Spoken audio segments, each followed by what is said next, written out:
Welcome back to Lupo Outdoors. I'm Robert Lupo, and today we're starting our biggest, most educational series yet, Quest to a Mile, a beginner's guide. This series is designed for shooters who've never gone beyond 100 yards, but dreamed of stretching to a full 1,760 yards. 1 full mile. Think about it. 1,760 yards. That's over 17 football fields. Most people can't even see a target that far, let alone hit it. But by the end of this series, you're going to understand exactly what it takes to make that shot. And you'll see us attempt it step by step. For over 20 years, I've been a competition shotgun shooter in 5-stand, trap, skeet, and sporting clays. Some of the weekends I'd fire up to 1,000 rounds of 12 gauge. That kind of training conditioned me to handle recoil without a flinch. So whether it's 12 gauge magnums or even 50 BMG, recoil simply doesn't bother me. That experience gives me a lot of confidence testing heavy recoil platforms on camera, but long-range shooting brings its own technical demands. On this channel, we ran a mini-series called My Personal Quest, shooting to 1,000 yards. I worked up from 100 yards to 350 yards, then out to 1,218 yards, and hit center with my first shot twice in a row. That success came with lots of hard work, one step at a time, and that is exactly how this new series will proceed. This series is about teaching you how to do the same thing, step by step, methodically without wasting time or ammunition. And here's the kicker. You do not need a $15,000 rifle to start. We will test budget builds side by side with premium setups so you can see what upgrades matter and where you can save some money. A different move we will be making in this series. We are placing wind school very near the front. Why? Because wind is the single biggest variable at long range. If you do not learn how to read mirage and flags and how to input environmental data into a kestrel, you're going to be wasting a lot of rounds and time. We're going to teach you wind early, so when you get to longer distance, you already have those skills in place. To attempt a mile shot, you need a full system, not just a rifle. Here's the gear we will use and why each item matters. Laser rangefinder. You cannot hit what you cannot measure. Distance is the foundation for all ballistic calculations. Spotting scope with camera attachment. This lets your spotter see impacts clearly and lets you record hits for later review. Long shot target cameras, essential for mile attempts. These confirm hits when the human eye and spotting scopes cannot see that target clearly. Steel targets, instant feedback and durability, repeated impacts, very helpful for training and diagnostics.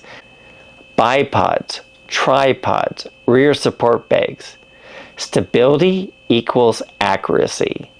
We will demonstrate the difference between using a heavy bipod and a tripod system for different positions. The Kestrel 5700X Elite with a weapon employment zone upgrade, which is the WEZ. This is the brain of our systems. We will walk you through creating rifle profiles, entering ballistic coefficients, and using live environmental data. Photograph. We're going to be using the Garmin Zero C1 Pro. Real muzzle velocities measurement is non-negotiable for accurate ballistic predictions. We're going to talk about annealing. We have an annealing experiment. Does it make a difference with portable reloading kits, For load development and our brass life experiment, we will bring portable trimming dies and annealers to the range. Annealing experiment. Does it make a difference?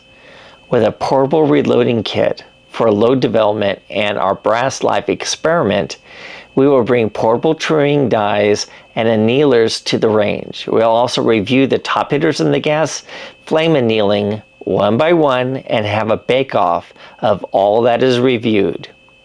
My shotgun background helps in some ways. Recoil does not make me flinch, and trigger discipline is drilled in. But long-range rifle shooting is more technical. You need precise ammunition, ballistics coefficient information, accurate muzzle velocities, and clean environmental data.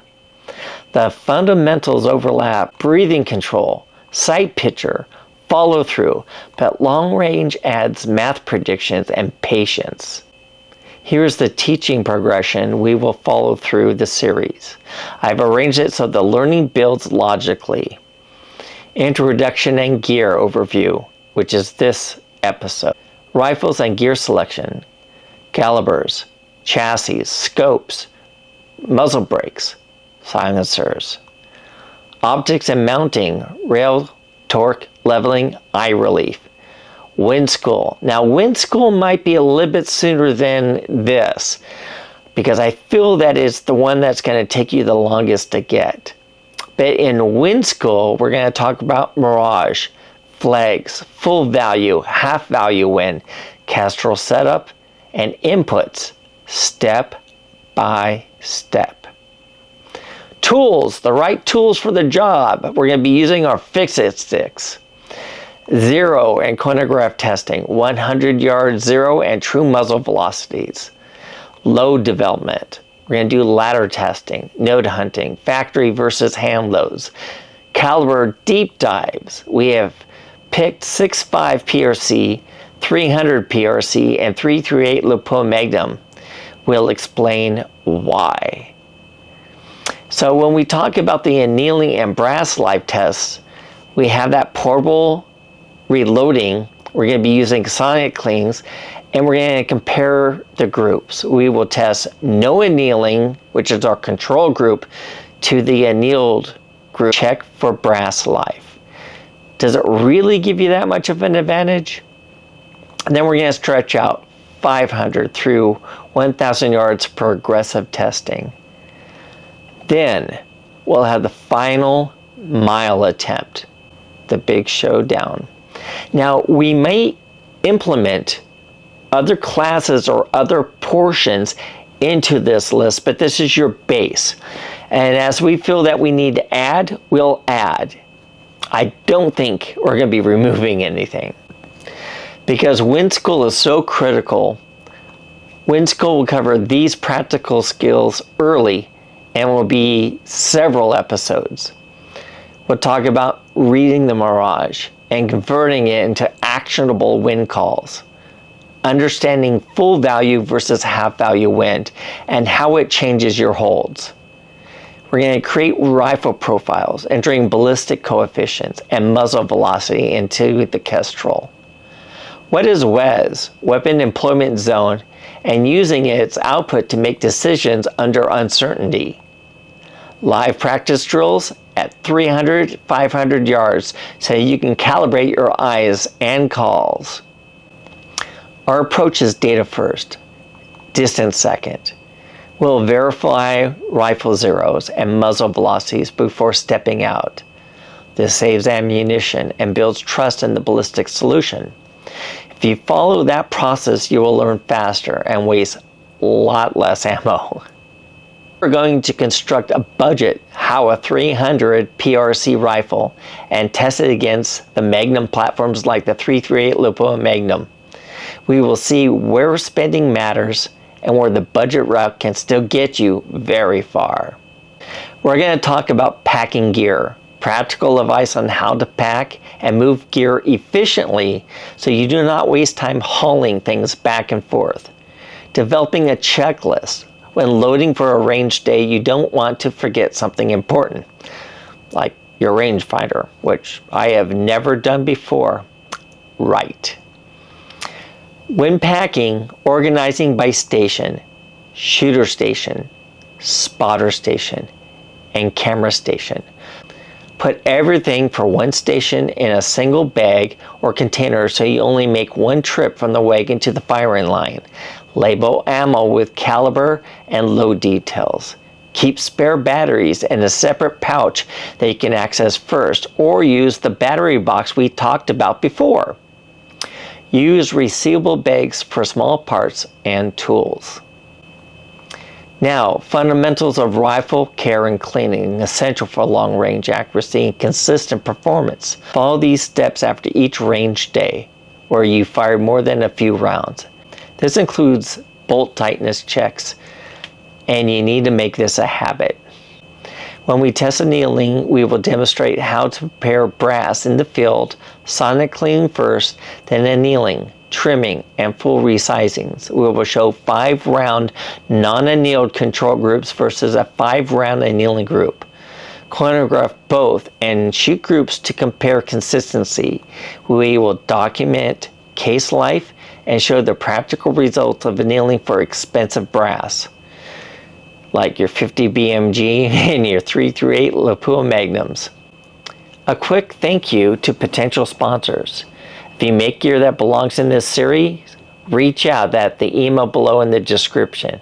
And for all viewers, I'm wearing our long-range shooting. It's like golf, but for men. You can grab yours in the link in the description, included with stickers, mugs, and pretty much everything, including our logo. This is a great shirt, as you can see, and I've had a lot of people want to buy these when I'm at the range. Every purchase helps keep this series rolling. By the end of this series, you'll be able to build a rifle profile in Kestrel, shoot consistent 100-yard groups, measure true muzzle velocity, make accurate wind calls, run a disciplined load development program, and take a confident attempt at 1 mile. Drop a comment down below. What's your longest shot so far? What gear do you want us to test? Sponsors, send us an email, contact in the description. Next Sunday, we will dive into the rifles and gear selection, 6.5 PRC, the Hawa 300 PRC, the budget build, the 338 Lupo Magnum. Will cover recoil, barrel life, and cost per shot. If you're ready for the journey, hit like, smash, subscribe, and ring that bell. And check out the merch link below. And remember, we'll have a new episode every Sunday if possible, and produce reviews during the week. Links to every piece of gear we recommend will be in the description. I'm Robert Lupo. Pack smart, learn fast, and let's do this together. This is Quest to a Mile, a beginner's guide, and it begins now.